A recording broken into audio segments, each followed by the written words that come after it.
champion means the best of the best, and that's where I want to be at. Every time I step on the field, I want to win, and I'm going to make sure that happens. To come out on top would be a dream. When you're holding the crown, when you're holding that medal, when you are the champion, it just makes everything feel like it was worth it.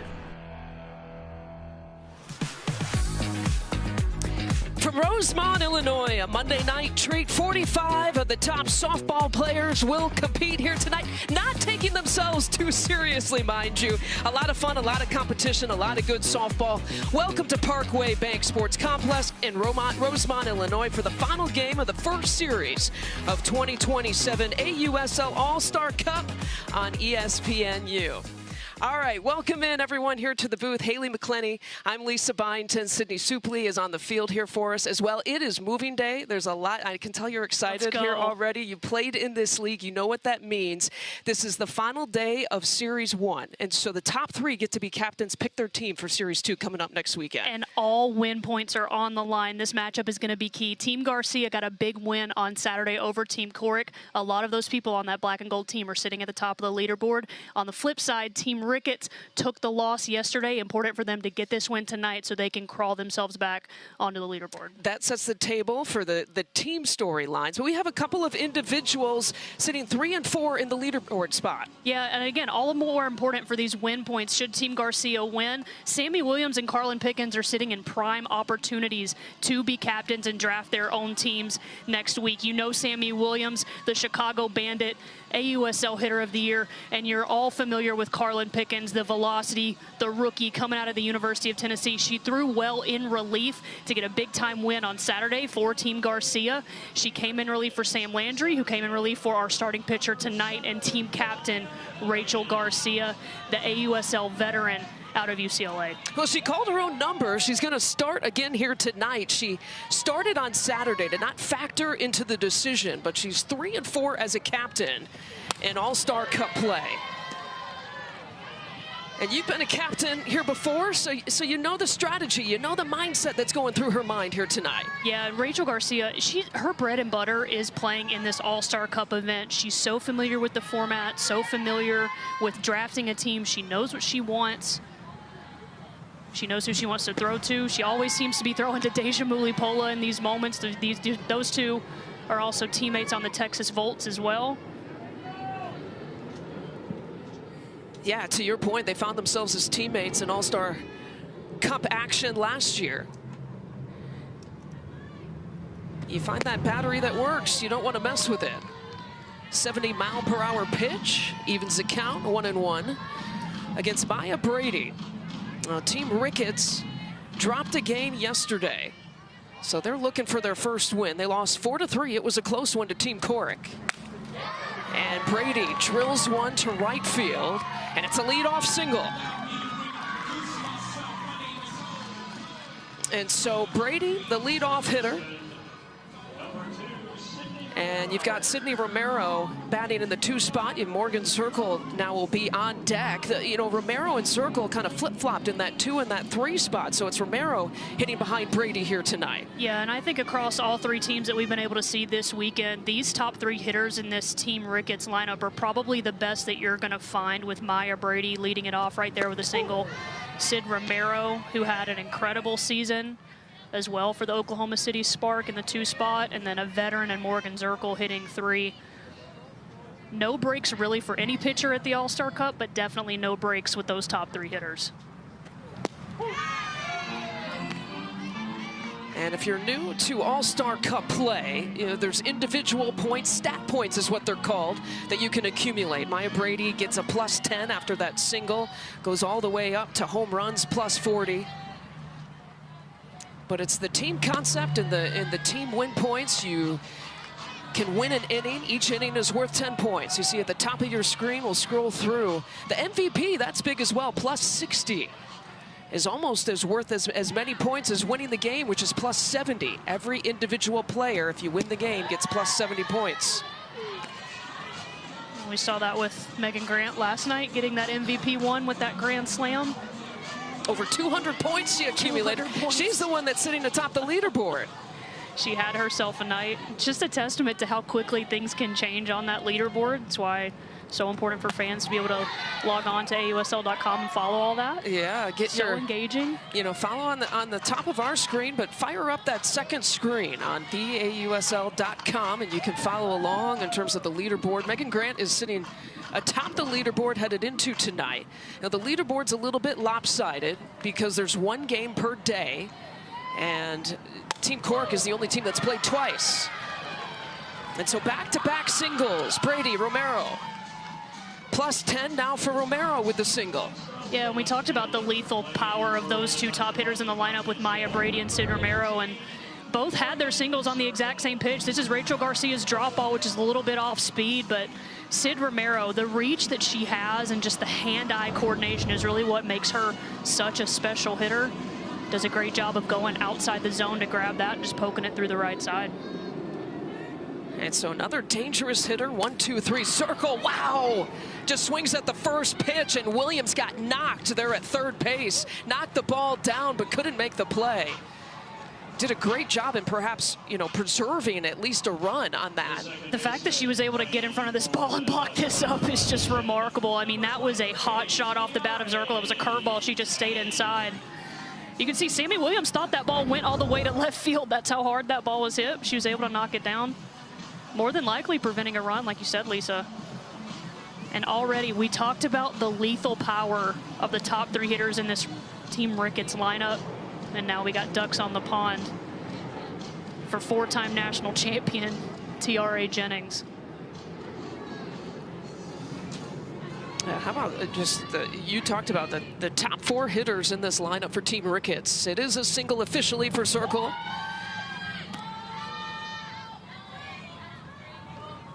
Three straight singles, no outs, and Jennings with an opportunity here for Team Ricketts.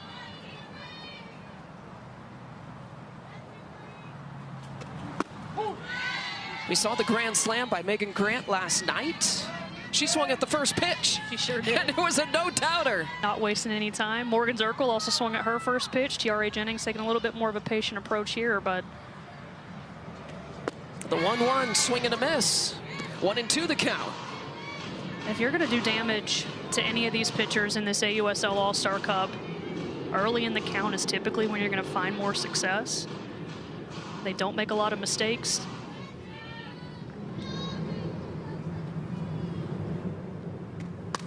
Jennings handcuffed, a slow dribbling ball. The run scores. Brady across home plate to score the first run. The tag was made. But Team Ricketts strikes first. And if you're Rachel Garcia, you will take that all day. A backdoor curveball on the inside part of the plate, able to jam up TRA Jennings. No harm, no foul with the run being scored. Big time double play there by Bayani. Big cut for Amari Harper, who's getting her first start in AUSL All-Star Cup play. Came off the bench yesterday. I think one of the big reasons you see Amari Harper in the lineup today, she did hit a home run against Rachel Garcia back in the AUSL regular season. The other two players on Team Ricketts that have done that as well are Sydney Romero and Maya Brady. Jennings hitting into the double play, now 2 outs with Harper at the plate. And Sydney Romero is still sitting 60 feet away.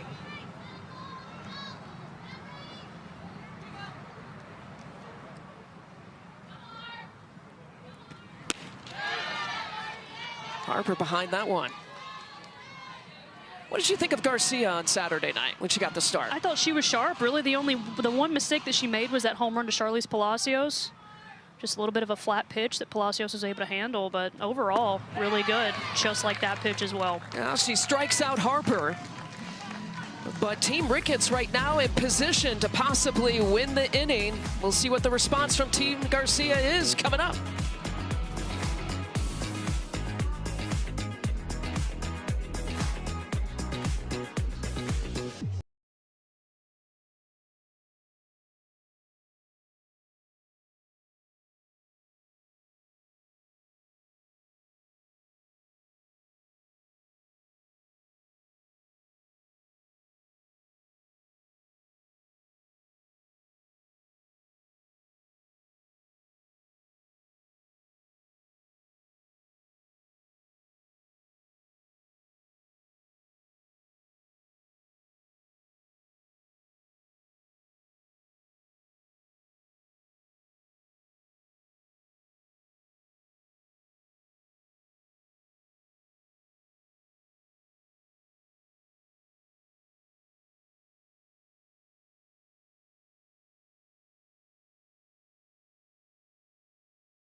to 10 when I turn the dial, feeling a deeper purpose, a deeper meaning.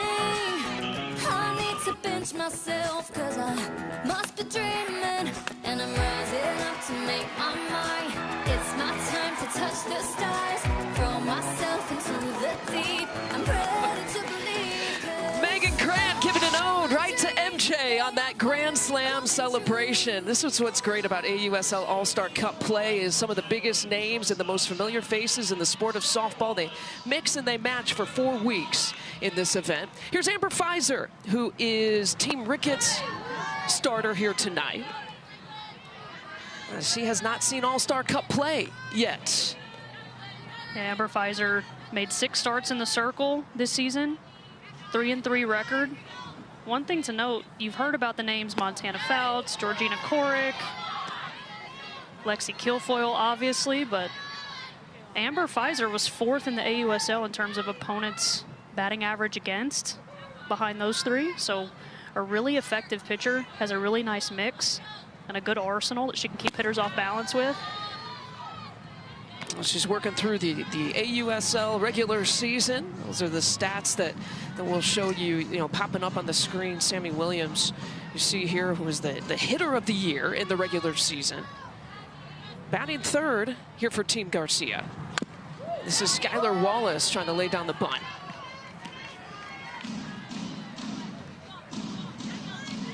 They got some hitters in this lineup too. Yeah, this lineup is very lethal. Obviously, Skylar Wallace hit 500 in the AUSL regular season, which I know we play a game of failure. You were close to that at Alabama. I was at Alabama, not against AUSL pitchers. My Lord. Skylar Wallace came back from Japan and said, all right, everybody. It's not like you played chump change. Yeah. I mean, look, hitters hit. Hitters hit. And none better than Skylar Wallace. It's an exceptional level, though, with this hitting. It's just ridiculous. It's ridiculous what she's been able to do. Her bat control is just so special. Hand-eye coordination's elite. It's a full count. Fouls it back. And that right there, that swing right there is what makes Skylar Wallace so good. That was a great pitch by Amber Pfizer to be able to go up and in. But Skylar, she feels like she can handle that. She has the ability to just foul pitches off, make pitchers work, make pitchers throw to all 4 quadrants. It's what makes her so tough. Oh, caught her looking. Now Wallace was surprised, I think, by that call. Well, you think Amber Pfizer heard us up here talking about how great of a hitter Skylar Wallace was, and she said, all right, hold on a second, you guys. This is actually a drop ball that's up in the zone. Catches the corner there. Great sequence, great pitch call back there by rookie Reese Atwood. That's Riley Boone chasing after that one. Riley Boone was mic'd up on Saturday night, and that's just worth going back to look in the archives alone. My goodness. Just a ball of energy. Of course, she has her pregame routine. All I could hear, I could hear her singing, but then chomping on that gum that she puts in, I think, what, 9 pieces or something of gum in the pregame that she uses.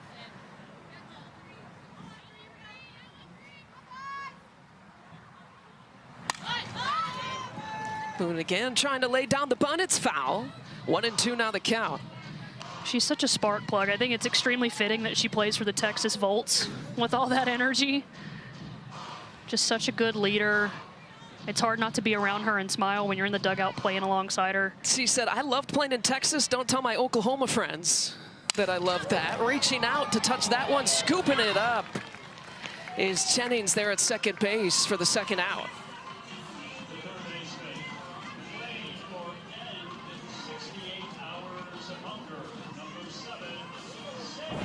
And that brings up Sammy Williams. It's a good job by Riley Boone to be able to get this off speed and get a good barrel on it, but T.R.A. Jennings with that range, almost undefeated there. We talk about the hitters accumulating some individual stat points. The pitchers can as well. +4 for every out. So already Amber Pfizer has accumulated +8 with the 2 outs here in this inning. And remember, Team Garcia, trying to at least tie or take the lead in this inning. This inning is worth 10 points for every individual. That's what's at stake here at the beginning. And you look at your leaderboard here, Megan Grant with the 220 points. You hit a grand slam, you get inning win points, and then your team gets the 70 points. You jump up pretty quickly. Rachel Garcia in the 10th spot.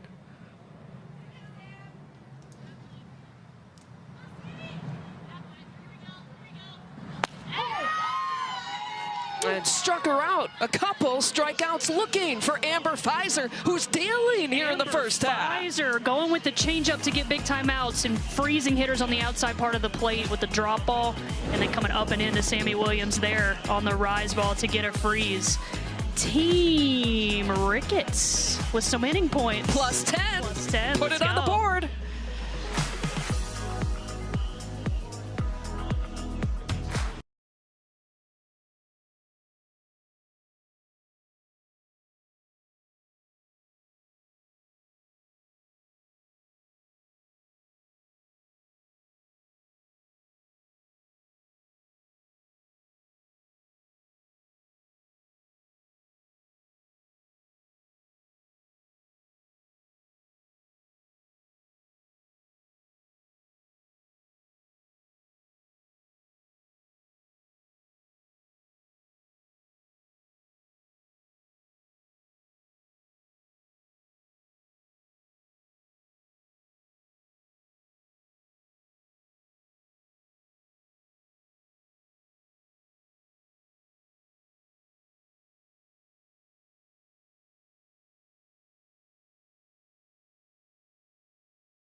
The AUSL All-Star Cup is sponsored by LabCorp.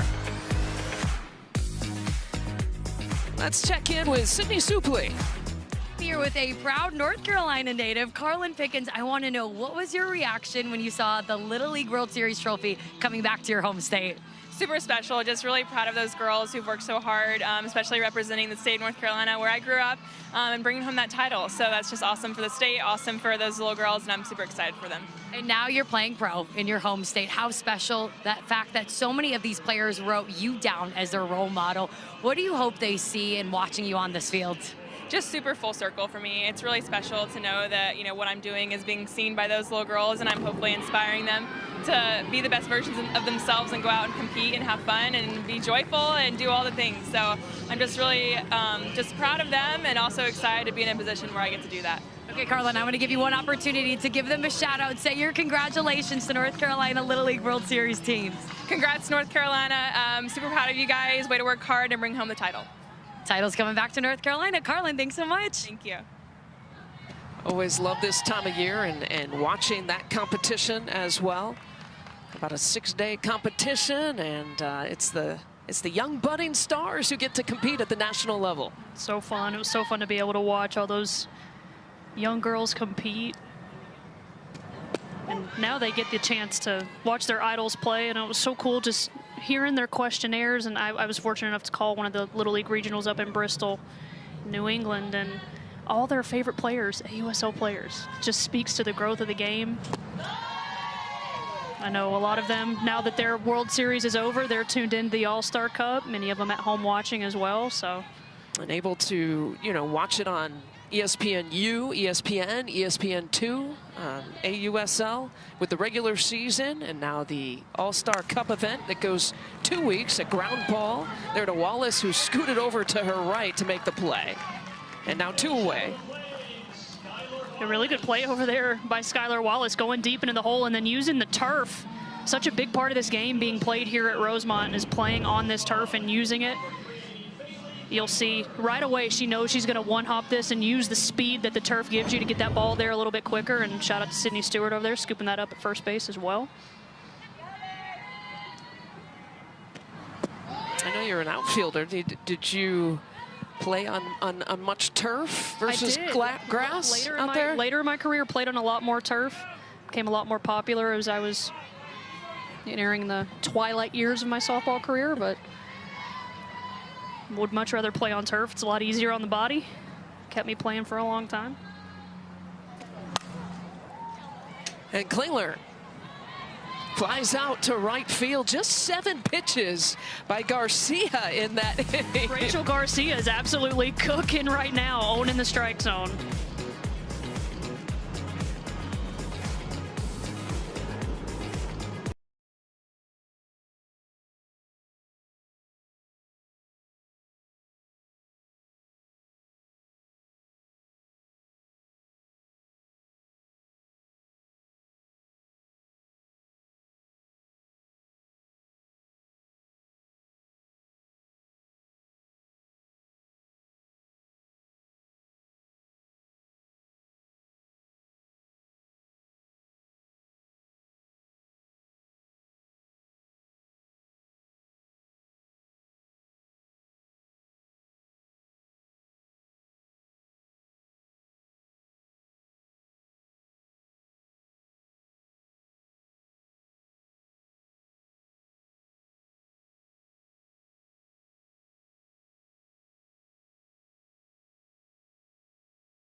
Speaking of the AUSL, being on ESPN, the AUSL All-Star Cup continues Saturday at noon on ESPN and the ESPN app. Tune in and watch the world's best softball players all battling to be crowned champion of the All-Star Cup. It is a 4-week event through the month of August. And you want to be at the top of this leaderboard by the end of August. Megan Grant right now, and this will change after this game is complete. The draft for Series 2 for next weekend will take place tomorrow. Yeah, super exciting. And every single moment counts when you're talking about climbing that leaderboard, but so important for these women playing tonight to make sure that they get some win points, get some inning win points as well. We'll see if Megan Grant can hold on to that spot. Should Team Garcia lose, she should be in pretty good position there. And you had talked about that at the beginning as we come on the air. Team Garcia is the only team between the 3 teams, Team Cork and Team Ricketts, that could be undefeated after this first weekend. And so we could see possibly the top 3 captains being from one team, Team Garcia. Yes, absolutely. That's just how much these win points matter. On the flip side of that, should Team Ricketts hold on right here, I know they're only up 1-0 and we're pretty early on in this game, but should Team Ricketts win, that means every single team would go 1-1. And so those inning points then start to matter, those stat points start to matter. And if you're somebody like Megan Grant, have a 200+ point game. And all they could do is sit and watch. The Team Cork and the likes of Megan Grant are done. You saw in that graphic, a majority of the top 10 right now are from Team Cork. Haley McClenny was a captain. Do you know what your record is before I tell you what your record was as a captain? Oh, I have no idea. At least tell me, do you think you had a winning record? I feel like I was above 500. Swing and a miss. Lily Pola goes down swinging. Pause for dramatic effect on that. That's a great pitch there by Amber Pfizer, going up and in. Just no chance for Lily Pola. Such an enticing pitch, especially with 2 strikes, thinking you could do damage. Jumps right over the barrel. 3 strikeouts today here for Amber Pfizer. An 8-7 record you had as a captain, right? Winning record, let's go. Give me some win points. Put me on the leaderboard. Here is one of those captains, Rachel Garcia, trying to be a captain here in Series 2. You see the black and gold uniforms. That's for the top team in each series. And Team Garcia is the top team, so they sport that black and gold uniforms. And then Team Ricketts sports the regular season uniforms. I love that you can see, you know, the teams and the branding across the chest. Absolutely. Garcia reaches out, and a fly ball to right field, 2 away. Yeah, to your point, Lisa, just so important for these home markets to be represented, these teams to be represented with the best of the best competing here at this All-Star Cup event. I know the Chicago Bandit fans are really happy to see those Chicago Bandit uniforms all over the yard. Yeah, it was the Chicago Bandits against the Utah Talons for the AUSL regular season championship that went on between June and July. And now the All-Star Cup event will take place here in the month of August.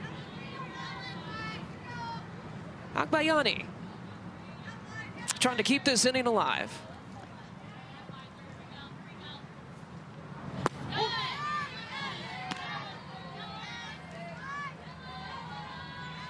If no one wins this inning, the 10-inning win points will carry over into the 3rd inning.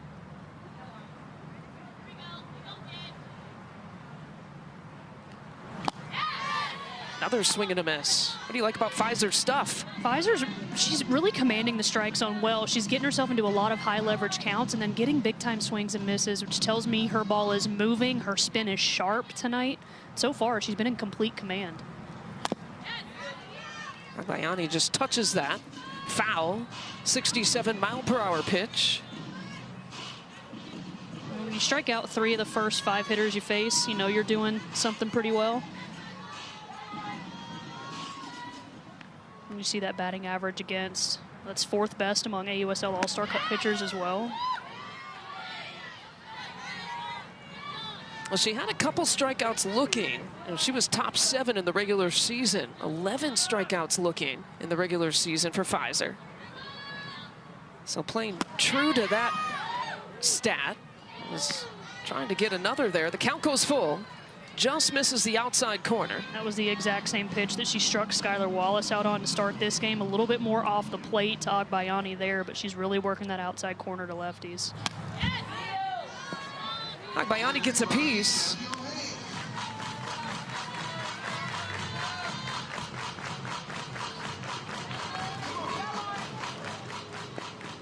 Regular season starter for the Bandits in all 25 games.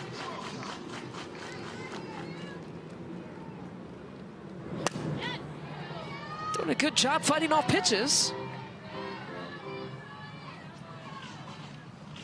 Really scrappy at bats. Really good rookie season as well from Alana Agbayani. And she had the big time walk off in that play-in game against the Portland Cascade as well. Just a really good, has proven herself as a professional hitter so far this summer.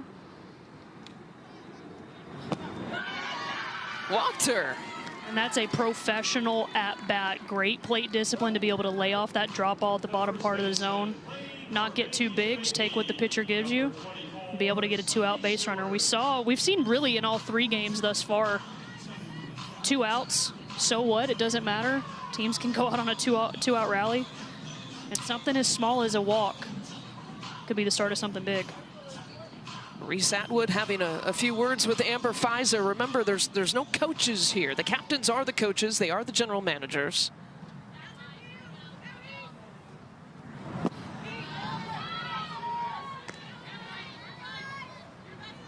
Sydney Stewart in the 7th spot. Played for the Portland Cascade in the regular season.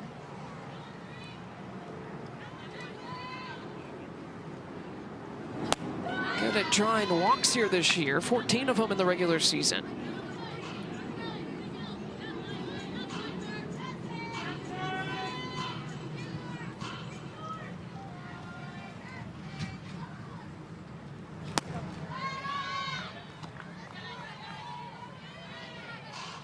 She had scored on a wild pitch on Saturday to beat Team Cork 3-1 on Saturday.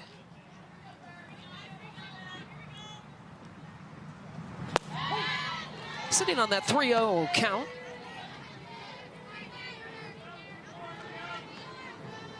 This is one of the few hitters counts that we've seen Amber Pfizer work herself into tonight, so interested to see what Reese Atwood's pitch call here is going to be. Not want to give up something too big to Stewart. That was a changeup. I love that pitch call from Reese Atwood.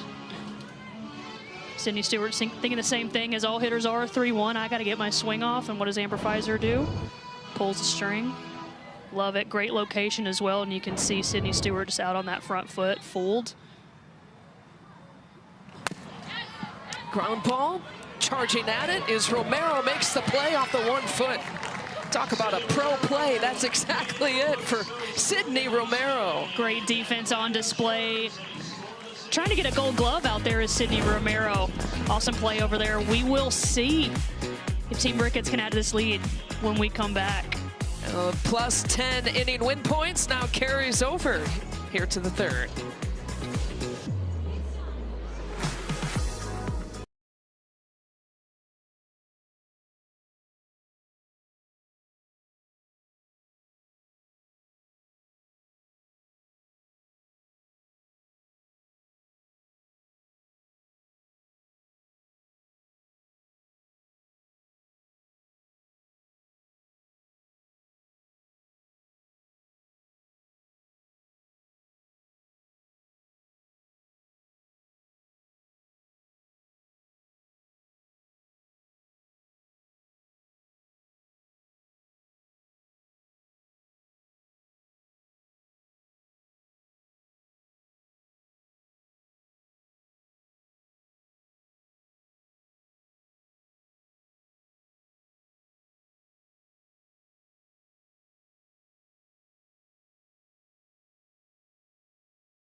This Tuesday, don't miss New York facing Indiana at 7:30 Eastern on ESPN and the ESPN app. And don't forget to tune in early for WNBA Countdown at 7 Eastern.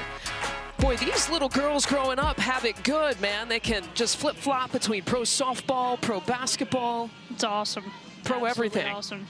And they can come to the games and watch their favorite athletes compete in person. Just so special. I do. I mean, I remember growing up and all you saw was men's sports on TV. And so some of your role models had to be male athletes because that's what you watched. Absolutely. Now Garcia stays in the circle. She's retired 5 straight. Remember, this game started after she gave up 3 singles to start.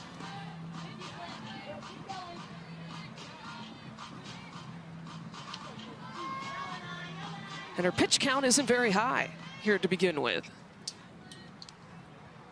It'll be 9-1-2. Hannah Flippin pops it up. Malipola. Oh, I'm sorry, Stewart takes care of it there at first base.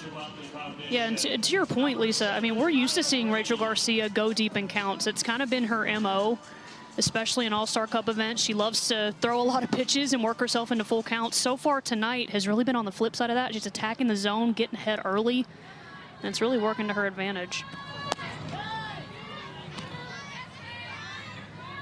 Again, every out she accumulates as a pitcher, it's +4.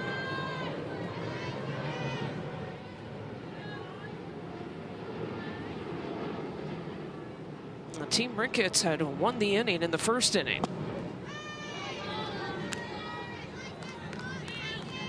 And Brady was the one to score the only run here so far. She was one of those players that opened up with 3 straight singles against Garcia.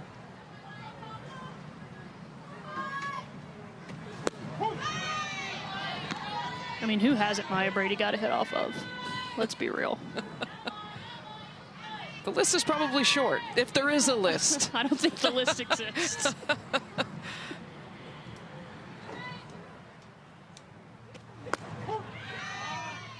Strike call. 2-2 now the count.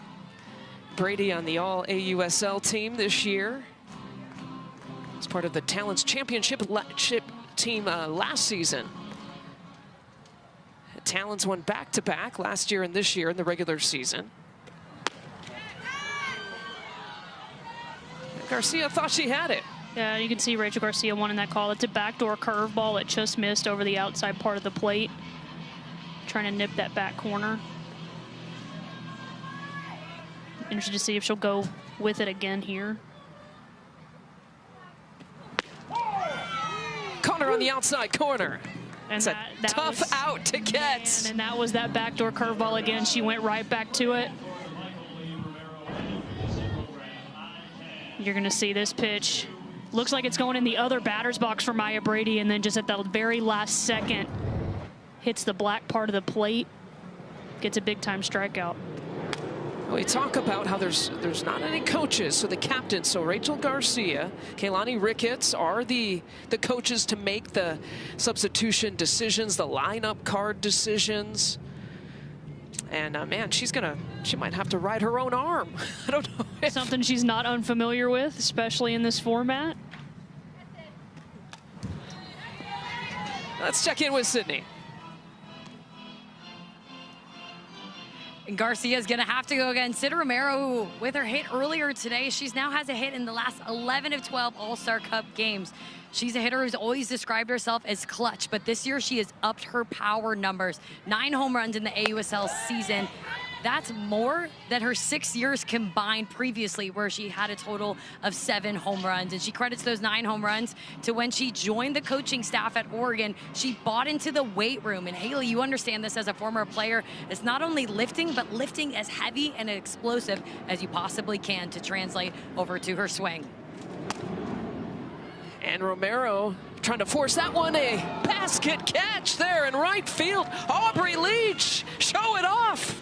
Squeeze it home to make the play there in right. Aubrey Leach, known for her middle infield capabilities, but how about playing some right field? Phenomenal read, phenomenal catch. Doesn't even need to leave her feet. Great read out there by Leach. We'll see if Team Garcia can cut into this lead.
All right, to the bottom of the third, Team Ricketts and Team Garcia. The third inning now is worth plus 20 inning win points. You're looking at Tiare Jennings, who's joining us amid action and is mic'd up.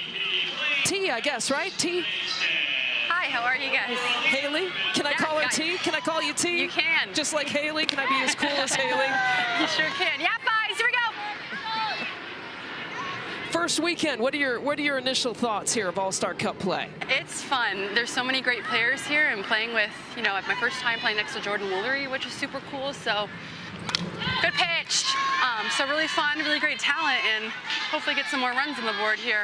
Jordan Woolery playing on the right side with you there at first base. How do you communicate with her there on the right side? Oh, it's so easy. I mean, she just talks and talks and talks, which is great. Makes my job easy, and I can just talk right back to her. But she's done a great job. She has such a veteran mindset already.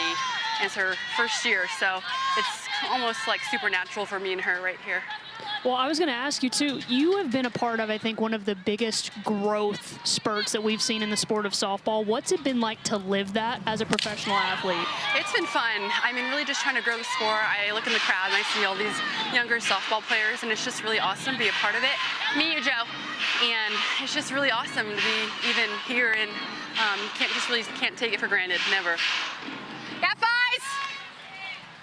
Leah Binford's at the plate. Pitch. Tiare, you didn't have much time off between the regular season and All-Star Cup play and competing with the women's national team at the International Cup. Congrats, first of all, on winning a gold medal. How was that experience? Thank you. It's always cool wearing USA, especially being in OKC. Yeah, flip, go, go, go. Yep. The one-hopper flipping. Good job. Makes the play. You talked about Jordan Woolery playing on your left, but how about that shortstop you got there on your right? She's my rock, literally, where Hannah Flippin is, I follow. Her and Sydney over there are literally the two most I've looked up to my whole life. I got you, I'm with you. Your whole life? Yeah, Sydney I've looked up to my entire life. Does she know this? Oh yeah, she does. Okay. She does. She got me to OU, and now playing next to her, just full circle, but whole life, Sydney Romero has been mine. Yeah, fives, here we go. I got you, Joe, I'm right behind you. Well, Tiare, I do want to ask you, you had an opportunity to be a stadium captain for the FIFA World Cup. What was that? Take me through what that moment was like, because that had to be absolutely outrageous. Oh yeah, those soccer fans are no joke. It was awesome, really awesome.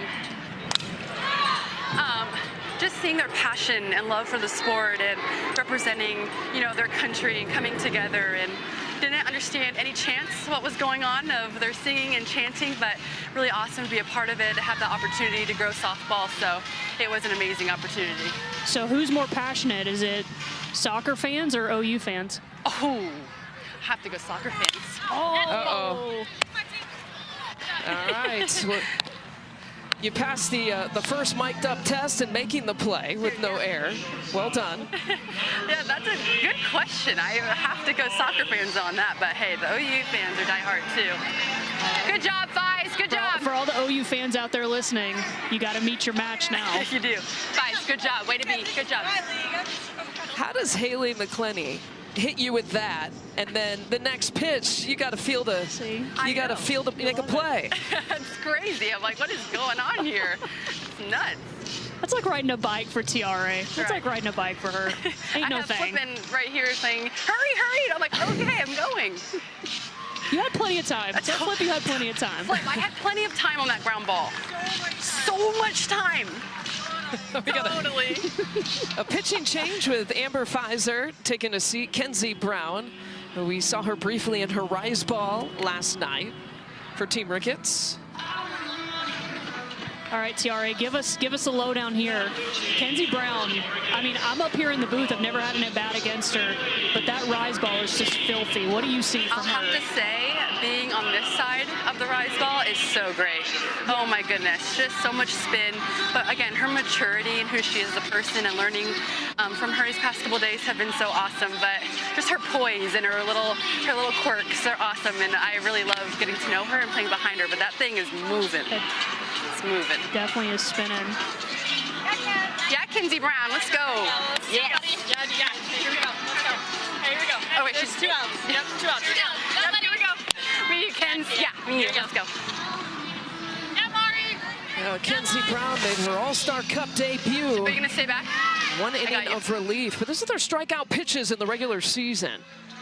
Yeah, a lot of rise balls, a lot of off speeds as well. Really elite at getting a lot of swing and misses, like our analyst Tiare was telling us. That's a great spot, Ken. Great spot. She called you analyst. Okay. TRA. If I think I have it in me a little bit, then I think things would start slipping out like, oh, never mind. Kens. Good spot. Just a little. Here we go. Tiari, how do you play a hitter like Skylar Wallace from your position? Definitely give her the respect of the power, so I'm playing a little bit far back. I know she can go both ways, so just really on my prep steps, staying on the balls with my feet, just knowing I have to be quick and active no matter which way. But thankfully, I have a pitcher on the mound who could field a bunt, and we can have Jordan Woolery play back, and Kinsey Brown can handle it. So it really helps me out knowing that I can play range and not have to be up or cheat one side to cover that first base for a bunt. I'm looking at you at the edge of the grass there, and Hannah flipping almost the same position there at the shortstop position. I'm with you. Yeah, Joe. Yeah, a lot of glancing, looking back. I mean, whatever kind of Hannah does, I'll follow. Look at Joe, see which way she goes. Good pitch.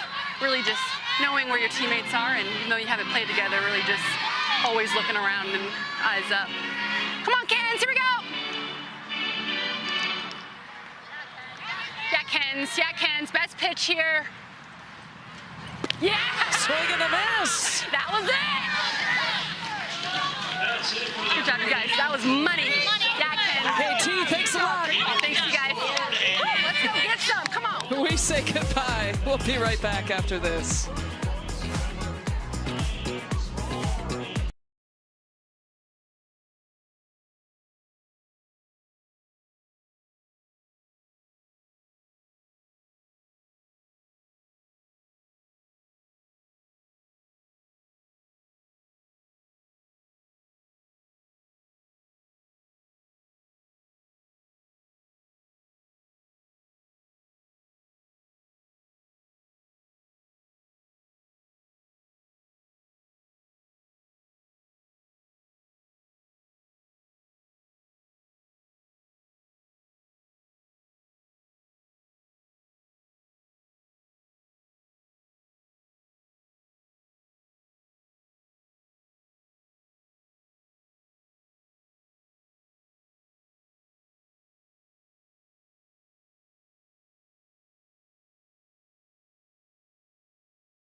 The thing about this team is that it's a bunch of friendship and bonds, and when you enter an arena of competition, only the purest of hearts can actually win. And I'm not talking about more runs than the other team. I'm talking about pure hearts, and when the goal is to experience, you can never lose, and that's the truth. And you know that better than anyone. Absolutely.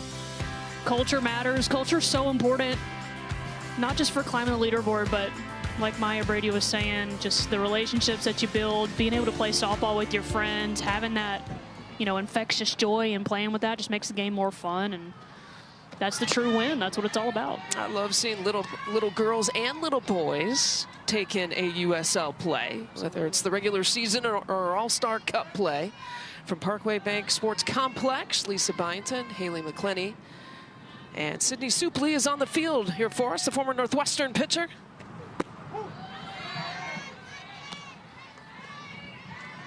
We should have had in the pregame, just Sydney dealing to you. We got a little pitcher hitter. We can make that happen. Combo happening here on our broadcast. Got to decide which jerseys we're going to wear, which AUSL teams are going to represent. Right. I have a feeling Sydney would choose the hometown Chicago Bandits. Yeah, but that's probably a good bet. Who would you choose? That's a great question. Look, I'm going to get some good. I'm going to go. You got Talons. Carolina. You got Texas. Talons. Okay. Maybe some good Utah. Okay. Championship juju.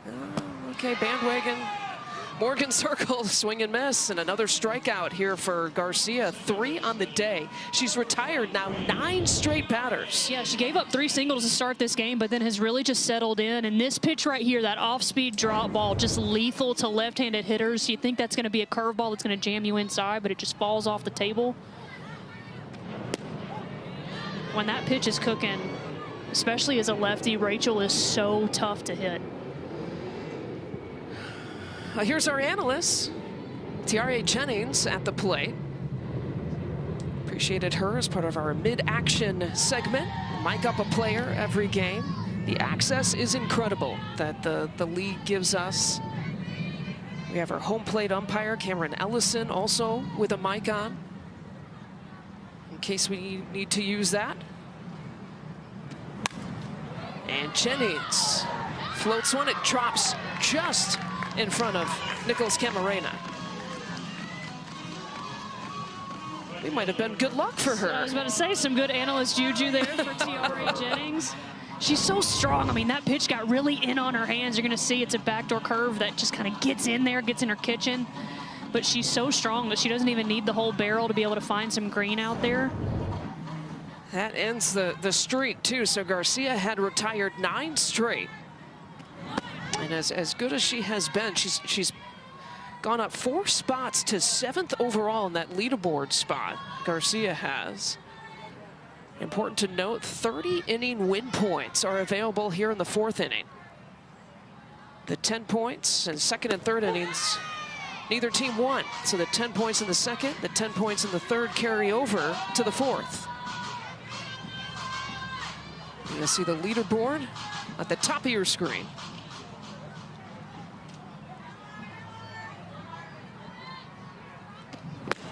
Nobody wants those inning point wins, probably more than Rachel Garcia herself. You see her sitting there at 7th, but also Carlin Pickens and Sammy Williams as well, sitting at number 3 and 4 on the leaderboard. Trying to be captains next week. We saw a 30-inning win point victory last night. A big swing and a miss from Harper. And now 4 strikeouts. And 4 more points here for Garcia. Yeah, you saw her go down and into Morgan Circle to get the strikeout, but goes upstairs to get this big-time K against Amari Harper. That ball's just disappearing over the barrel there. That's Harper's 2nd strikeout against Garcia here tonight. Just can't find it here tonight against Rachel Garcia. Brings up Reese Atwood. Talented rookie. Look, if you watch the Women's College World Series and you don't want to stop watching your favorite college players, you don't have to anymore. Like a Reese Atwood. Watch them play professionally here throughout the summer. What this rookie class has been able to do coming into the league and contribute right away has just been so special. Atwood with all the home runs she hit, Carlin Pickens with the Carolina Blaze as well. Just so much rookie talent all over.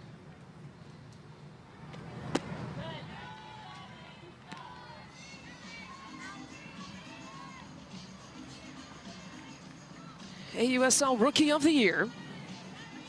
And of course on the all AUSL team. Was 10th in the league in batting average, batted just above 300. Here's the 1-2.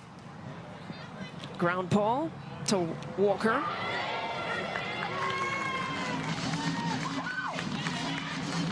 Or Wallace. And everybody's safe.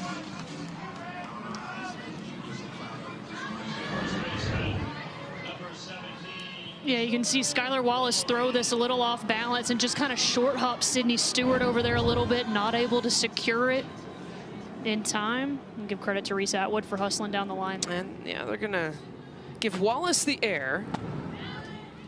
And E6.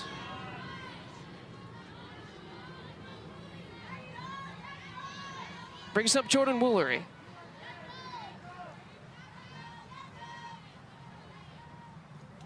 And again, 30-inning win points on the line here in the 4th.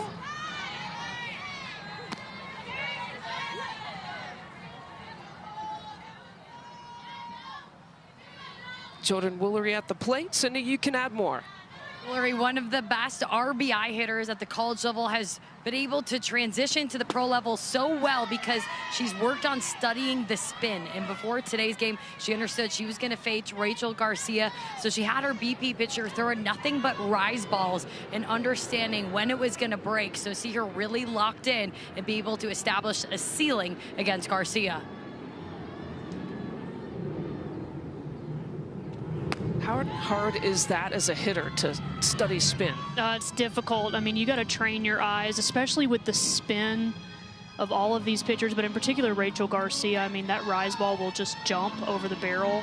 So being able to set that ceiling like she talked about, it's a great approach, a lot easier said than done.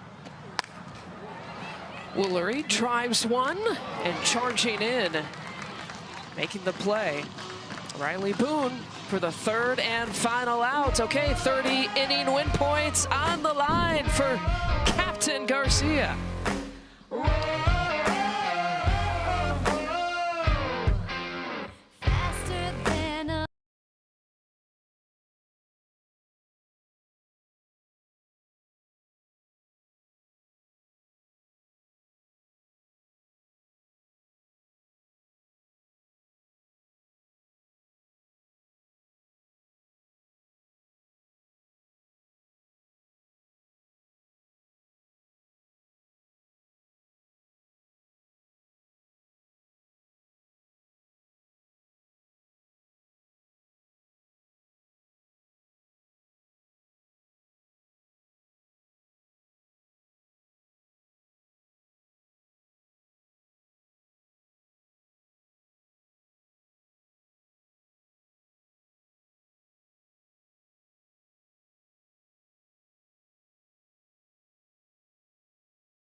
All right, how about the little leaguers getting to mix and match in the pro game with some of the big leaguers? I mean, that is an absolute dream, isn't it? I got to tell you, I was an athlete when AU first did this at the Little League Softball World Series, and it is one of, if not my favorite, softball memories, just to be around those young women who are dreaming of becoming professional softball players. Yes, it's great for the kids, but it's also so much fun for the athletes. And I think if you climb this level and get higher and higher up, you can just put so much pressure on yourself. But to be able to be around these women and these young champions, it just brings so much joy to the game. These are the Little League Softball Division winners, and congratulations. The middle of your screen, the middle picture, Johnson County, North Carolina, the Little League Softball World Series champs.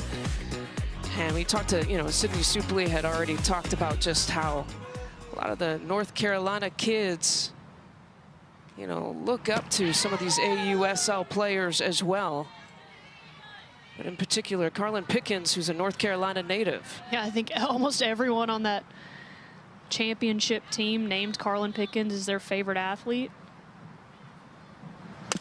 Hard not to when you see someone from your home state go to Tennessee, the incredible college career that she had and has been able to transition into the pro league really effectively.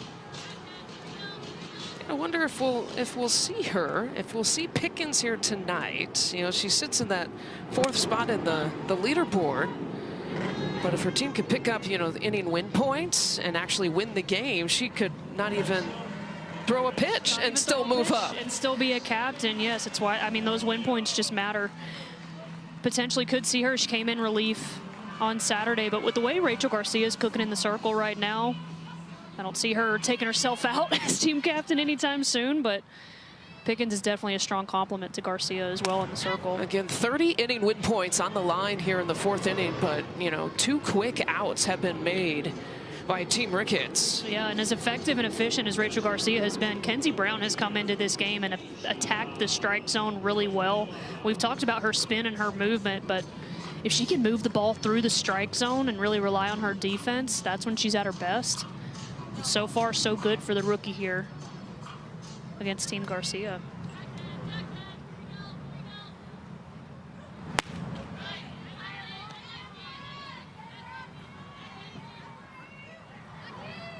It's been a pitcher's kind of night. See Rachel Garcia highlighted there in the 7th spot. She's moved up 4 places already because of stat points, essentially. Her team hasn't won an inning yet. Maybe it'll happen here in the bottom of the 4th. Does that conversation start in the dugout about the inning win points at all as you see it grow and grow and grow? Absolutely. Like this one's a big one? Those rollover inning points are so critical. And so often those conversations in the dugout become, okay, just win the inning, just win the inning. And I think that's one of the special things about this unique format is so often you can think too big, but in this format you can really focus in on, hey, let's just win a pitch, let's win an inning. And often you ended up getting the end result that you truly wanted. A walk given up. The first for Brown here tonight.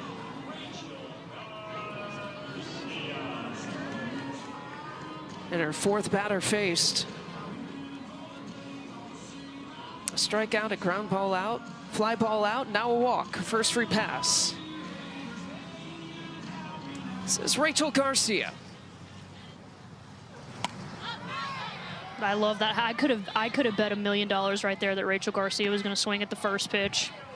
You know she wants to help herself out in the circle. You mentioned the stat points about her climbing up that she's been able to get in the circle, but that's what makes her so unique. She can do damage with the bat as well. And Garcia, is it playable? Just barely out of play there for Romero. Rachel Garcia truly is like a mini Shohei Ohtani. I mean, she can pitch, she can hit, she can do anything and everything. As you'll see Sydney Romero just out of the reach of her there. Yeah, you would think a two-way player super valuable in a format like this. Absolutely. There's a reason Rachel Garcia has been a captain so often in this event. Hard ground ball, the backhander by Romero trying to make the play. The one hopper, Garcia tries it out. Yeah, Sydney Romero is very confident that she had an out there. Jordan Woolery was as well. I mean, you saw her flip the softball up like they were out of that inning. I'm willing to bet that we're going to see a challenge here. This play was very close. Team Ricketts is challenging the safe call at first base. The play is under review. And so each captain gets 2 challenges in a game.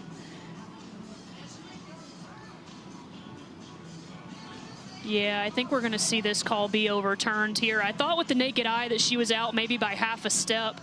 The ball did. Yeah, I think this call is going to be overturned. We've talked about the turf playing a little bit quicker and how infielders will use that turf to get the ball there faster. Sydney Romero was clearly trying to do that, but that ball on the bounce kind of hung up a little bit, which in my mind made this play closer than what it actually was. After further review, the call on the field has been changed to an out. This is Team Ricketts' first challenge. All right, so they win the challenge, and Sydney Romero very confident for a very good reason. We carry over our inning win points into the 5th.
All right, Team Ricketts with a 1-0 advantage, and wouldn't you know it, the captain, Kaylani Ricketts, joining us now, and captain and coach and GM and all that.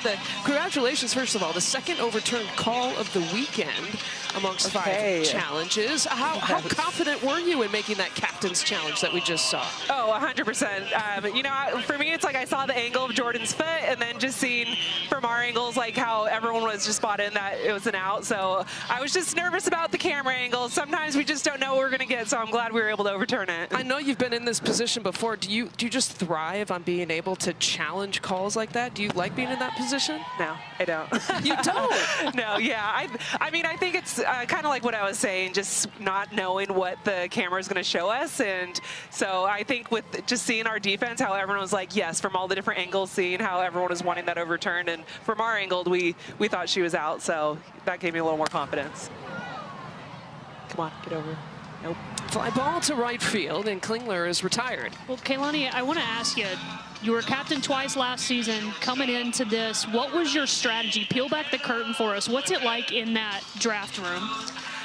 I think, you know, this year just with 3 teams and just with it being the All-Star Cup with just a little bit shorter roster of players to choose from, I thought it was a little bit easier than last year. For me personally, I love, as a drop ball pitcher, wanting to get those middles and being able to get some middles that could hit and stuff. And so I always try to get Sid and Flip as much as I can. And then, you know, with the pitching staff we had, just having so much confidence in the girls that we had. And, you know, there's a lot of picks that, you know, I was say wanting Aubrey or say wanting Carlin and seeing them go off the board, but then being confident in the girls that were still on the board were great for me. Hard ground ball, and Flippin is out. So 2 up and 2 down, and 2 outs just like that. Well, I'd be remiss if I didn't ask the pitcher on how you look at hitters. When you're drafting hitters, do you pick hitters that you don't want to throw against, or do you just kind of go with what's the best available? That is definitely on my mind. I think so, you know.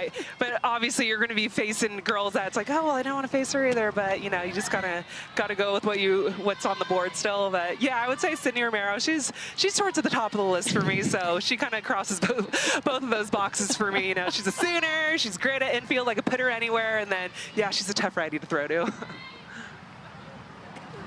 Here's one of your hitters, Maya Brady, one of the tough hitters at the top of the lineup. She was my top pick. Yep. Yeah, and her third at bat. Yeah, one of the best leadoffs in the league. So I'm glad I was able to get her first. How did you approach here today, Kaylani?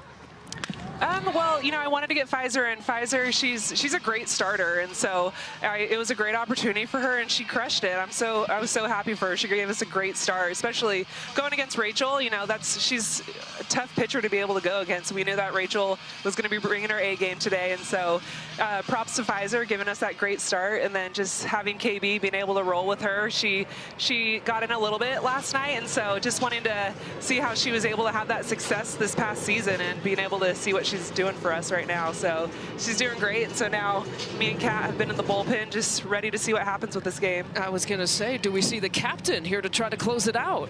Yeah, I mean, I want to see what KB could do in her first All-Star Cup and then just kind of see what we could go from there. Okay, well, not easy to strike out Brady, but she's done it back-to-back at-bats. But thank you for joining us here, Kaylani. Yeah, thanks for having me.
right, just a reminder, the AUSL All-Star Cup continues Saturday at noon on ESPN and the ESPN app. Tune in and watch the world's best softball players all battling to be crowned champion of the All-Star Cup. Haley McClenny, Sydney Supley, Lisa Byington with you, and we look at the leaderboard breakdown, not just to show you the winners, but how they went about winning each year. Yeah, and you look at the win points. I mean, when Odyssey Alexander won at 70% of her points, Amanda Loren 72, Kayla Kowalik last year 62%. All led the league when they were able to be crowned champion. So the moral of the story is your team concept and trying to win innings and trying to win the game, it most likely could get you to win the All-Star Cup. Absolutely. That's the formula. It matters. I mean, Alicia Ocasio, when she was able to take home the title, even still 50% of her total points on the leaderboard were win points, and that was the least amount out of all the champions. So winning games, winning innings really does matter. It's not just all about what you do as an individual. You need to be able to win. That's the ultimate goal. It's what helps you climb the leaderboard the fastest. And that's something that can kind of get lost in the sauce when you're talking about the AU format, right? Is you're playing for all these points and it's innovative, and you can kind of think, you know, as a fan, like, oh, well, these women must be all playing for themselves, and it couldn't be further from the truth because everyone knows how much those win points matter. And so it creates this ultra competitive environment where it's, you know, yeah, I want to win against the team that I'm playing against, right? But there's also that inner healthy competition within the dugout as well of, like, you know, for example, those two going at it right there, Deja Mulipola and Skylar Wallace, are like, oh, well, we can just become better hitters together, sharing game plans and whatever, because, well, if Skylar hits a double, I want to hit a grand slam. And it's the game within the game. It's what makes it so fun. Agbayani pops it up. Again, by the way, this inning is worth 40 inning win points. You saw on your screen. And there's that prolific rise ball from Kinsey Brown. Breaks the bat of Agbayani. You talk about getting it in on your hands. We've seen that a few times this summer. Some broken bats.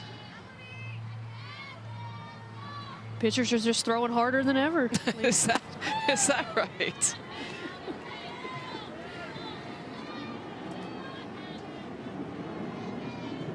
Well, Kinsey Brown has been impressive. And your leaderboard atop your screen. Again, all that will change. We heard Kaylani Ricketts talk about, you know, the difference with there's 3 teams here this year, so the leaderboard will be slanted until all 3 teams play 2 games for the weekend. This is the final day of Series 1. The USL All-Star Cup event goes 4 weeks and 4 different series. And normally the draft happens on Monday. This week it'll happen tomorrow.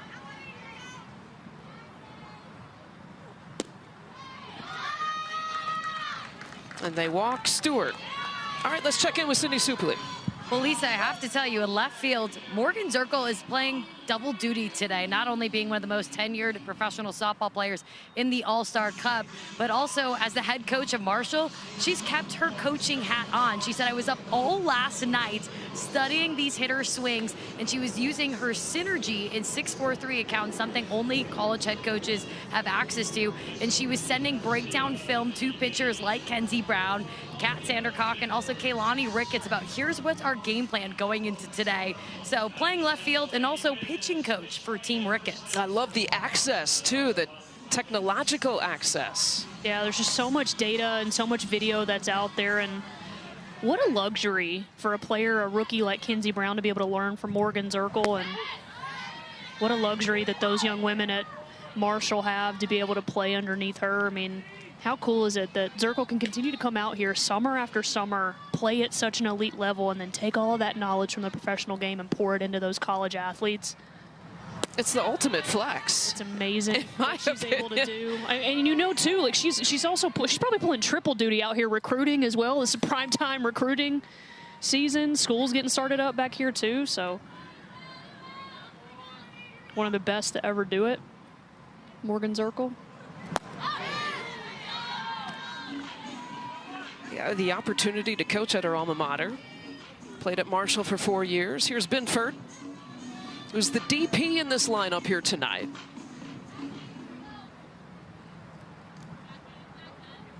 The 1-2.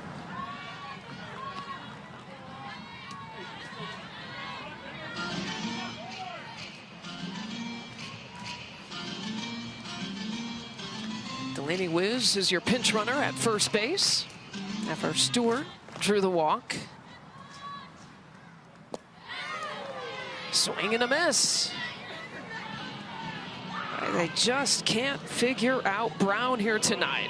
Yeah, when you're thinking rise ball, right, you think with 2 strikes, Kinsey Brown's going to want to expand the zone, but then she just pulls the string on this and just completely fools Aaliyah Binford. You can see it right there with that big smile on the swing and miss.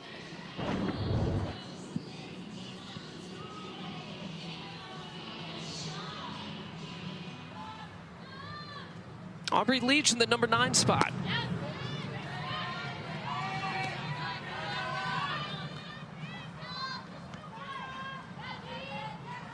Someone's got to eventually win an inning, right? Someone, some way, somehow. Possibly see a 50-point inning if no one wins here the 5th. Line shot right at Jennings. Okay, so that's exactly what we have. 50 inning win points on the line. Go get it, someone.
Little League World Series is coming up tonight on ESPN with Mountain Region action coming your way at 9 Eastern. Catch it live or stream it on the ESPN app. These kids got a busy Monday night. They're taking in some live AUSL All-Star Cup softball between Team Ricketts and Team Garcia, and then maybe some Little League World Series to watch later on ESPN. Who cares if it's a school night? Are we back to school here? No. Is it a school night already? Are we back to school? I don't think so. My daughter's not old enough to go to school yet. But I grew up in Michigan. We went to school at the end of August. I know that changes. Ours was mid-August. Was it? Back in Alabama. In Alabama? Yeah. Game leaders through 5 individually, at least. Garcia with 50 points. Pfizer is 42. And Brown with 38.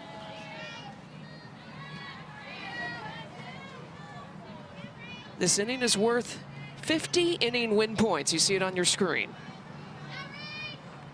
Each inning, if you're just joining us, is worth 10 points. If you don't win the inning, which has been the case through the last 4 innings, all those 10 points carry over, which is how we get to the 50 inning win point mark. Winner of the game, as you see there, plus 70. And each individual can get points. A pitcher gets plus 4 with every out. A single's worth plus 10, a double plus 20, and so on. And you see some of the individual scoring on your screen. You want to move up the leaderboard if you can. A hard hit ground ball. Wallace scoops it up. And a throw in the dirt, but the out is still made at first base. And that's a new first baseman over there with Delaney right. Wiz. Having to make a really athletic play. This ball just slips out of Skylar Wallace's hand, but Wiz is ready for it, scoops it up like a vacuum. This is a hot shot off the bat of Sydney Romero, too. You can see Skylar Wallace kind of double clutching there. Great job of Delaney Wiz just to go down there and use her body. You asked Skylar Wallace, she was just trying to make it interesting, that double pump. Just trying to keep us entertained. We joked about it, though. I mean, you know, Wiz, you've talked about, substituted into the first base spot. The ball will always find you. Saw it last night with Jesse Warren making at third base plays on that hot corner over there. New kid finds the ball. That's right. Always happens.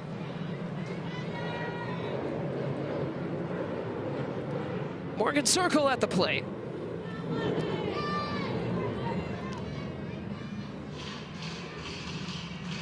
Garcia has been absolutely dealing, only gave up the 1 run.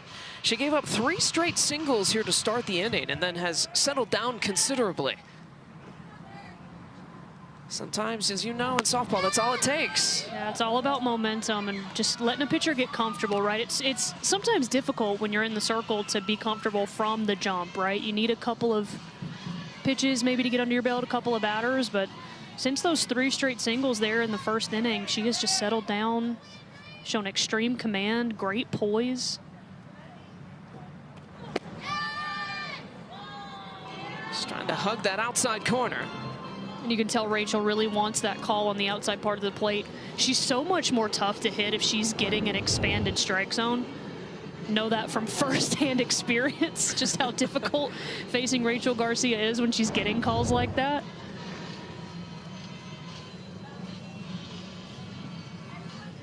Oh, well, we've got a Major League Baseball doubleheader for you this Wednesday. The Mariners take on the Yankees at 7 Eastern. Then the Texas Rangers take on the Los Angeles Angels at 10 Eastern.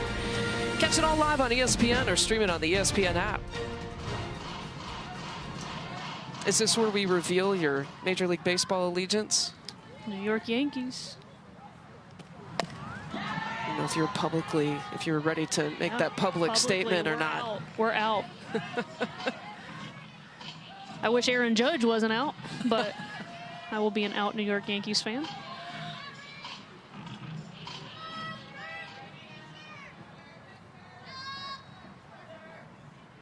The full count. Zirkle through the 5-6 hole.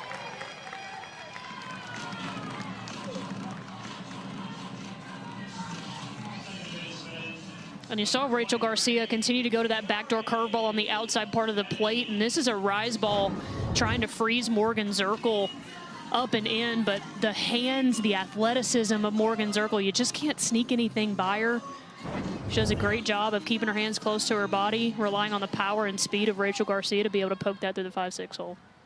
Tiare Jennings at the plate. In 50 inning win points. Can Jennings tries it out? Oh, there's a collision on the field between Agbayani and Zirkle in the base pass.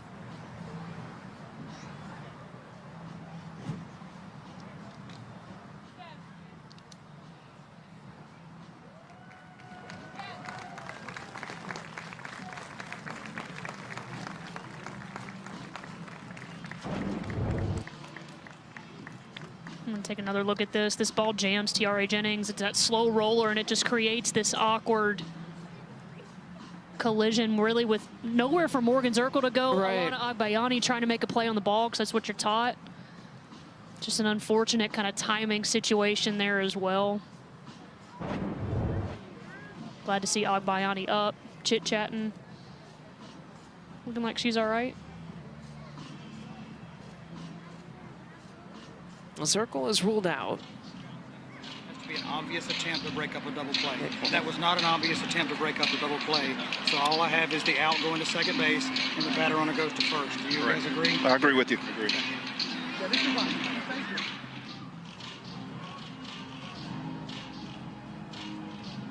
Yeah, and I think that's the right call, just given one out there. part of our access into the game that we have to be able to listen to home plate umpire Cameron Ellison. And they've given us the freedom and the latitude to listen into any relevant conversation. Which we so appreciate. Oh my goodness, it's access that's really unprecedented at the professional level. Yeah, for us to be able to listen in just on how umpires operate and how they come to decisions and make decisions. We're going to see Agbayani come out of this game a little bit shaken up, but just that access again, mentioned it, unprecedented, so valuable, not just for us up here in the booth, but for fans at home to be able to, and young coaches at home to be able to hear how those decisions are made and what conversations you're having. Eliminates the gray area. Absolutely. For sure. And it also shows, you know, the confidence that the umpires have in making those decisions. Anna Gold now will replace Agbayani. We're also going to have a pinch hitter here too with Kendra Falby coming in for Amari Harper. We saw Kendra Falby get the start in game 1 for Team Ricketts. One of the best outfielders that you'll find in this game. So much range out there in center field. A home run robbing specialist as well.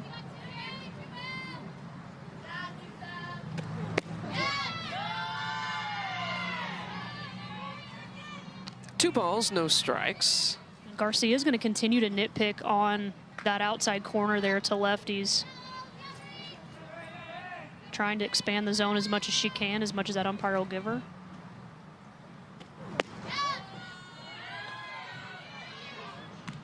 And you can see her asking Deja Mulipola if it's down or if it's out. And it looked like Mulipola pointed to the ground, signaling that that pitch was down rather than missing on the corner. So super helpful information for Garcia to be able to try to hit a spot.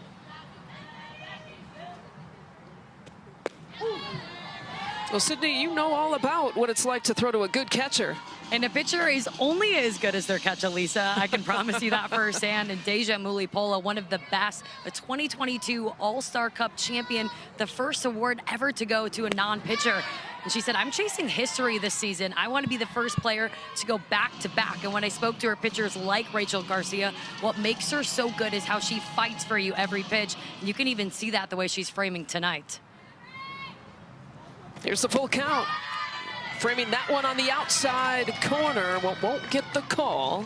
So 2 on with 2 outs. Yeah, and you can see some frustration from Garcia too. It looked like pretty much the entire infield of Team Garcia was trotting off along with her. A phenomenal spot, just missed.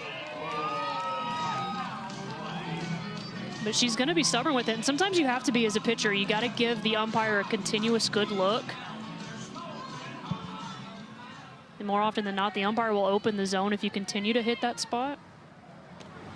Here's the rookie, Atwood. Going back to Deja Mulipola for a minute as well, just the trust and the bond that you have between a pitcher and catcher is so special. None more special probably than these two between Rachel Garcia and Deja Mulipola, 2 athletes that were on the Olympic team together in 2021. 2 of the youngest players that were on that Olympic roster as well, along with Bubba Nichols-Camarena, who we have on the field tonight as well. But there's so much experience between these two. They know each other so well. There's so much trust. Atwood to the outfield. They'll send Jennings home. Just like that, she's safe. And Ricketts plates one in the top of the 6th to go up 2-0. Seizing momentum is what Team Ricketts is trying to do. This is a great at-bat by Reese Atwood. She doesn't get all of it. The ball gets in on her hands, but look, she took to page right out of Morgan Zirkle's book. I'm going to keep my hands inside. I'm going to drive the ball into the ground, use this turf. And how about the athletic slide from Tiare Jennings there, just getting her foot in right on time, putting Team Ricketts in position to get a lot of win points, and a lot of inning points here as well in the 6th. Now Team Garcia will still bat in the bottom half of the inning. They'll get the final say here in the 6th inning. But 50 inning win points here on the line, and Jordan Woolery at the plate in a situation that she's really familiar with a runner in scoring position. Looking for her first hit tonight.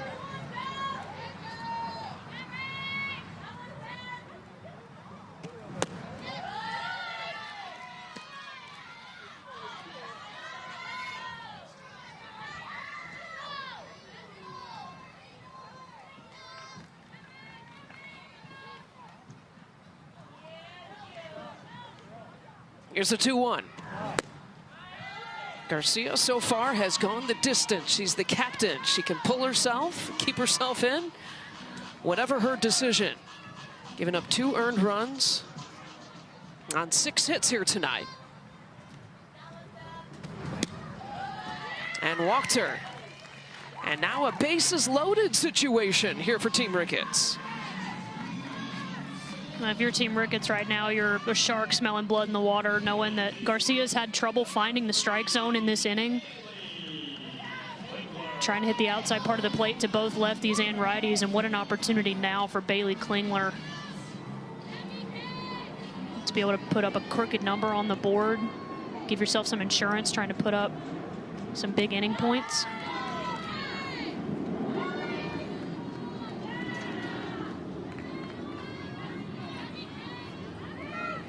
And you see that pitch count starting to climb here for Garcia too. Upwards of 90 pitches. This will be pitch number 96 for her.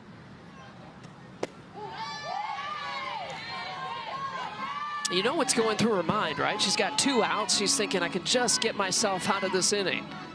That's all you need. I mean, your offense is going to have to score some runs anyway. But you definitely want to limit the damage, pound the strike zone here. Trust your defense.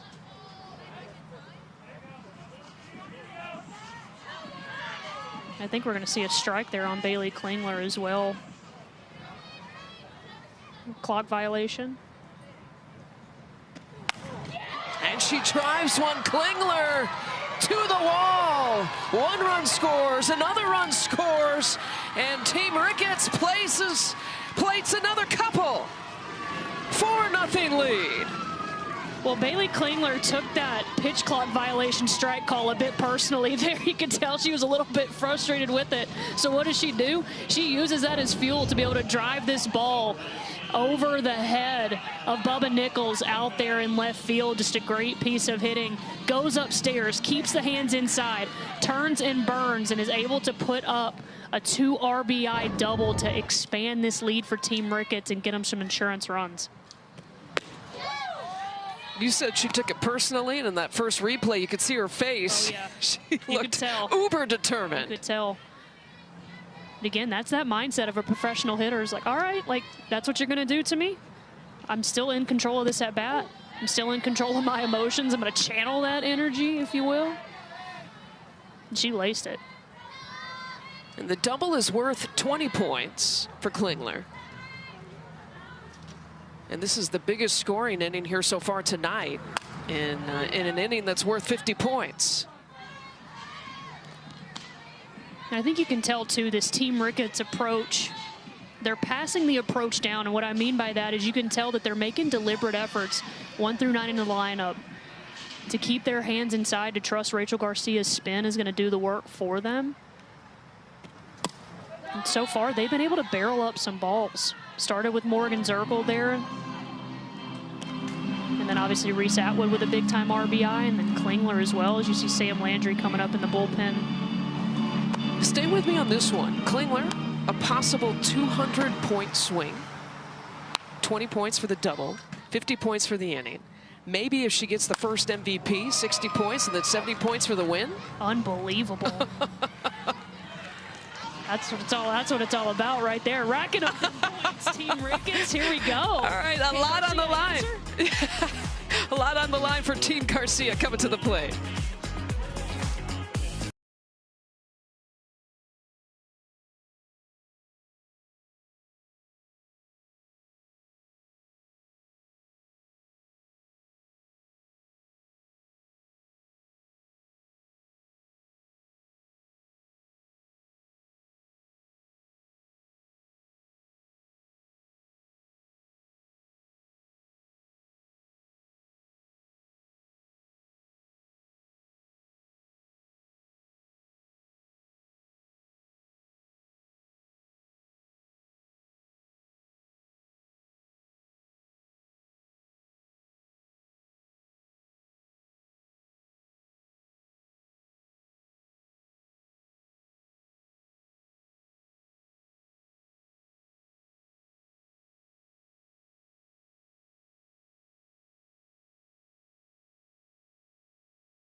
All right, a big first half of the inning here with the 6th inning. 3 runs plated to make a 4-0 advantage here for Team Ricketts over Team Garcia. Haley McClenny, we know that she's an Alabama hitting stud, an Olympian, but did you know a 5-time Athletes Unlimited captain? So you know the strategy here. It's remarkable. Like, being in the draft room and drafting your own team is one of the coolest things that you can do in all of sports, right? And I remember for me, I knew, as bad as I wanted to be a pitcher, I knew I wasn't going to start myself in the circle. So I need to make sure that I get fresh pitchers early. My eyes right now, if I were a captain, I'm looking at Montana Fouts. Didn't make a single appearance this weekend. Was the AUSL Pitcher of the Year. Secured a championship in Game 2 of that championship series. So that would be my #1 pick. Would be Montana Fouts right now, and a big role tied to that. But also too, you have to play the draft board as well. You want to take the best available player, but you also want to make sure that you're filling in those defensive holes. I always had the strategy of I want to make sure that I'm working from middle away, meaning I want to make sure after I get my pitcher, after I get a couple of good hitters, I want to make sure my catcher is secured. Who are my pitchers most comfortable throwing to? I want to make sure I'm set with my shortstop and second baseman, as well as my center fielder. Once you shore up the middle of the defense, you can plug and play and fill in holes as you get deeper into the draft. Oh, Wallace driving one and giving it a ride to straightaway center field. And Team Garcia, the no-no is no more. Plus 40 with that home run. You think Skylar Wallace wanted to do some damage, has 2 strikeouts on the day, but sees this ball up from Kenzie Brown and tattoos it to the deepest part of the ballpark. This was an absolute no-doubter off the bat of Skylar Wallace. I mentioned you want to go with your best available hitters.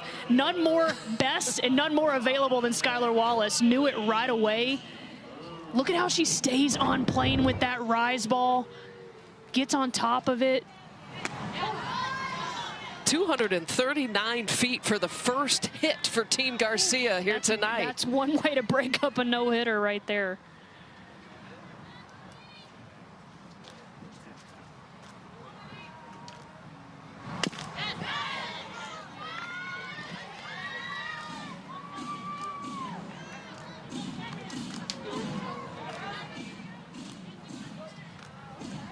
Amber Pfizer started this game. It's been Kenzie Brown here to close this out. Team Garcia needs 3 more runs here to win the inning, and let's check in with Cindy Supley. Skylar, you are so good at learning from your at-bats previously in the game. What did you take from the first 2 that fueled the home run? I think I was just really trying to stay on time. Obviously, got pitched well the first 2 at-bats, and sometimes you fail, and you just have to learn how to pick your head up, keep going, and getting after it. So I was really just trying to see a good pitch over plate and be on time. What can you tell us about the fight that this team has is going to put on display? It's so crazy that we're like just thrown together, but the amount of grit and love and just like, I want to say like this calmness presence that we have as a team is really, really cool. So I think we're just going to fight it out to the end. We have 2 innings to play with, so we're going to get after it. We can't wait to watch. Thanks, Skylar. Go Gold. Team Garcia. I love that mindset. What's that? I love that mindset. Yeah, what do you love about it? The first 2 at-bats, striking out, tip your cap to the pitcher, right? They threw really good sequences, their pitches are moving, tip your cap, but then that's the beauty of this game. There's always another at-bat to be had. You got to stay present, you got to flush it, reset, and know that the game's going to reward you if you just stick it out.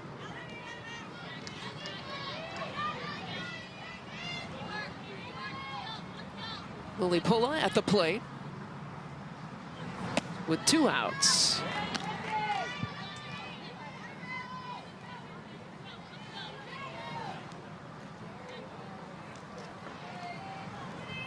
Team Garcia right now down to its final 4 outs. Plus 70 win points on the line.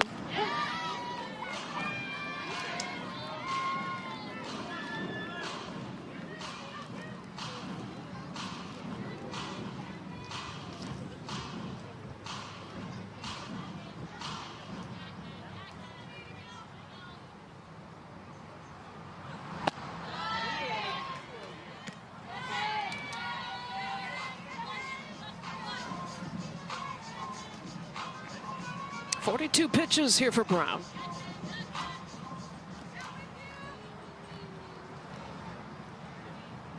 And the 3-1. Walked her. It's a good job there by Muli Pola. to be able to lay off of that. Struck out earlier in the game on a rise ball up and in. That was from Amber Pfizer, but much better approach there to be able to lay off. That's her third walk tonight from Kenzie Brown. No, go ahead. Look, speaking of taking things personally, we saw it with Bailey Klingler. Yeah. You think Rachel Garcia, with her frustration with the strike zone, doesn't want to get a big-time hit here in this moment? Oh, she swung at one out of the zone. So for the fences. I love it. It's almost like you understand a hitter's mindset or something. Hitter's hit.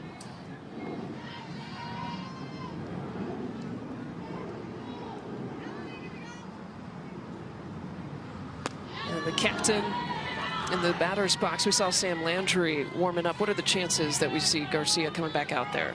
I think they're pretty low. I think more than likely we're going to see a pitch-in change here, especially with Garcia being up over 100 pitches. Landry continuing to be out there in the bullpen, and I love this. I love that look. All those young girls watching their hero. And can get that close, right? Can get that close, can get that access. Be able to take videos and pictures and get in the autograph line after. And that's what they're doing. Look at the phones are out. What they're doing. Taking it back into their pitching lessons as well. Like, hey, this is Sam Landry's windup. That's the lineup or windup I want to have. Here's Garcia. She lets one fly.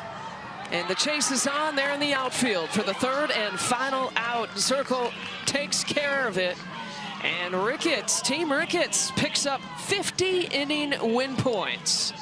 The Bailey Klingler swing, the 2 RBI swing is a big one. Skylar Wallace, though, speaking of big swings, oh my broke up the no-no. She wanted some win points and some stat points. Give me all of that, Skylar Wallace. Let's go.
The plays, all the fun, all the competition. AUSL All-Star Cup is back. Team Ricketts, Team Garcia coming down to the 7th inning.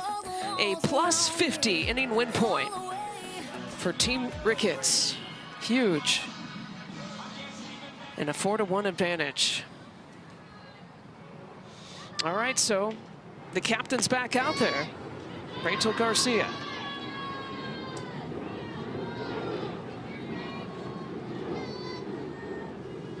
Thought we might see Sam Landry in this inning. She's still out in the bullpen, but Rachel Garcia feeling confident enough to go after this top of the lineup for a 4th time. The 9, 1, and 2 hitters in this lineup.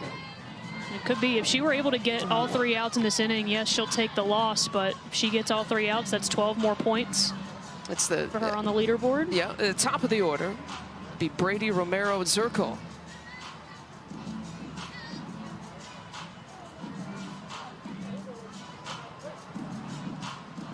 How unique that Garcia has gotten Brady twice. One time looking in the 3rd inning and one time swinging in the 5th. Probably a contributing factor to her staying in this game with how well she's thrown against Brady. And you can see it again, that's a big swing from Maya Brady, something you don't see very often, and that just tells me that there's something with Garcia's movement that she's just not picking up on at the top of the zone.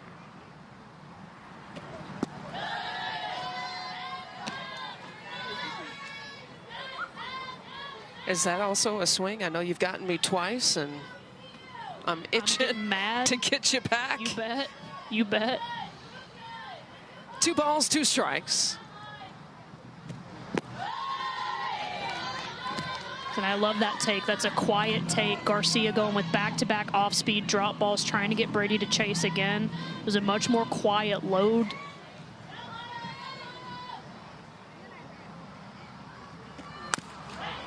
Brady, the bouncer to second base as Gold, who's inserted into this lineup here defensively, makes the play. This Tuesday, don't miss New York facing Indiana at 7:30 Eastern on ESPN, some WNBA basketball. And don't forget to tune in early for WNBA Countdown at 7 Eastern as well. 1 up and 1 down.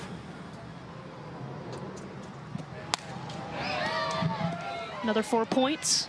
Rachel Garcia recording another out.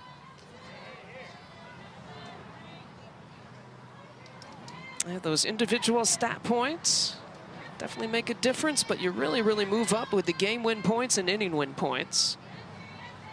Rachel Garcia is still sitting in that 7th spot. She has moved 4 spots because of her individual stat points. And another note too, just on those win points. Should this result hold and Team Ricketts is able to come out with this victory, all 3 teams would be 1-1.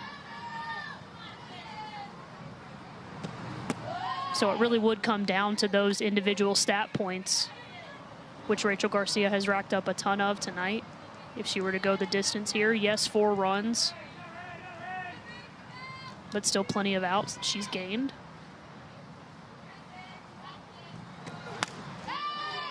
Romero fouls it back, 2 balls, 2 strikes.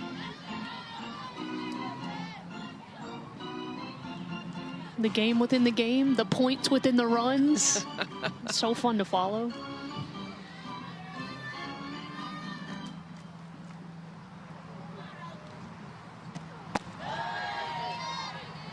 High and out of the zone to Romero. Well, these 1, 2, and 3 hitters had 3 of the 7 hits, or 4 of the 7 hits against Garcia. Circle's got a couple.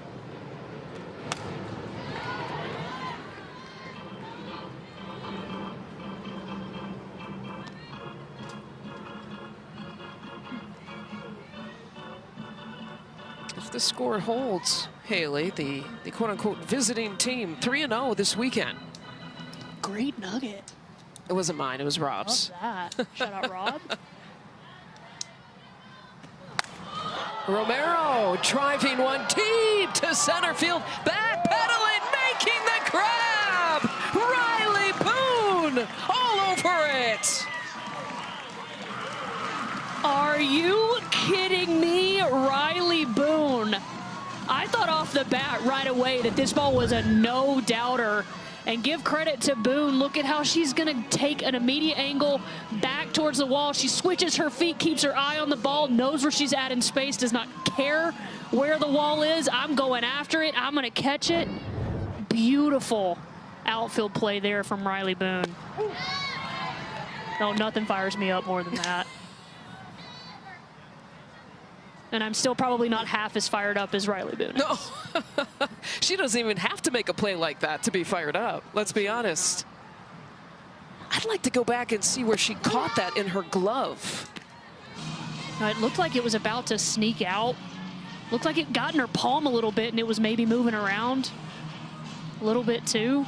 But man, she ran such a long way all the way out to that LabCorp sign. Yeah. Out there in one of our sponsors. Shout out.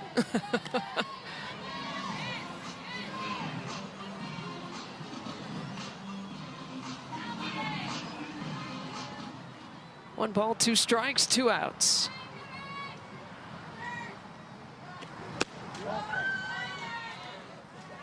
Garcia was like, let's get out of the inning. Yeah, big deep breath.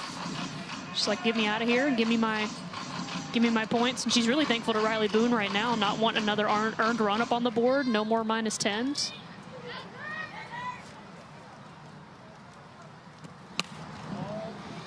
Ground ball, backhander by Wiz. And now Team Garcia down to its final 3 outs. Do they have a little comeback in them? The AUSL All-Star Cup is sponsored by LabCorp.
Down to the final half inning between Team Ricketts and Team Garcia.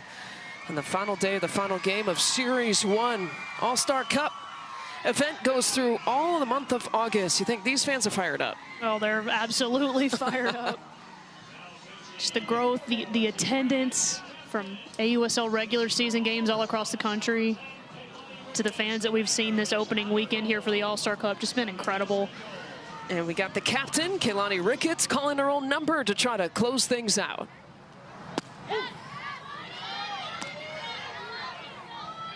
Team Ricketts fell to Team Coric last night, so to your point, trying to pick up their first win. And if that happens, all 3 teams would be 1-1 in Series 1. It's a 4-week competition. This is on a goal. A high fly ball.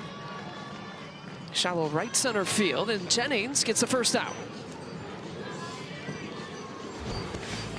Well, we'll take a look at today's play of the game presented by Mizuno, the official ball and helmet of the AUSL. Oh, give me some, Bailey Klingler. Get upstairs and get it. Stay on plane, come up with a clutch, timely hit.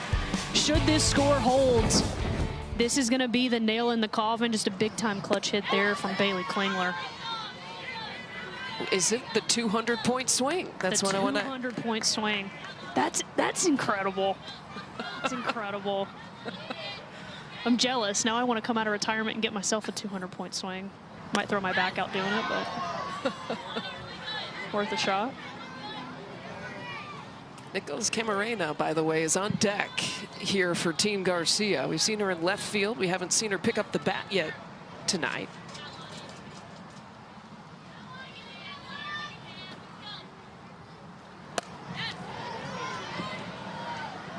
Wiz in foul territory, and now 2 away. And Team Garcia is down to its final out. 2 quick outs for Kehlani Ricketts, being able to come into this ball game. Just the 5 pitches, nice and efficient. Almost as efficient as Lexi Kilfoyle getting a 2-pitch save yesterday. that was outrageous. That was outrageous. 2 pitches, 2 outs. 1 save.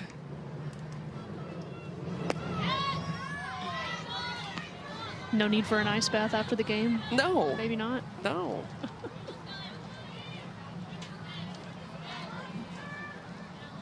she had more warm-up pitches than she did a whole bullpen. Actual, right.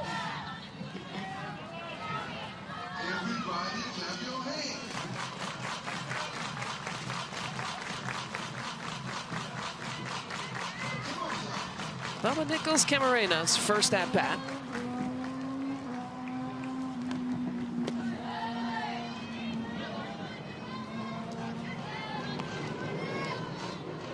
And again, the top 3 individual players on the leaderboard get to be captains for Series 2. They draft their teams, they're general managers of their teams, coaches of their teams. And Nichols-Camarena gaps it. Her first at-bat is a real good one, a stand-up double, plus 20.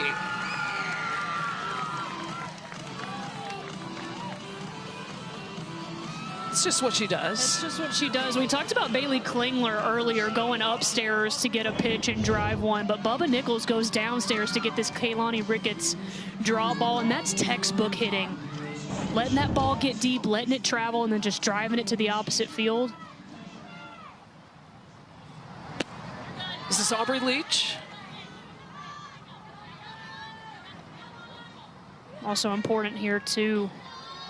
Obviously wanting to win the game if you're Team Garcia, but some inning points are on the line here, so all you need to do is scratch one run across, as Bubba Nichols is going to advance to third on that pass ball. What you definitely don't want to do is lose every single inning in the ballgame. That's what's on the line right now for Team Garcia. So it's a really important at bat here for Aubrey Leach in the 9-hole and a leverage count 2-0. Securing some points for her team. And a strike call.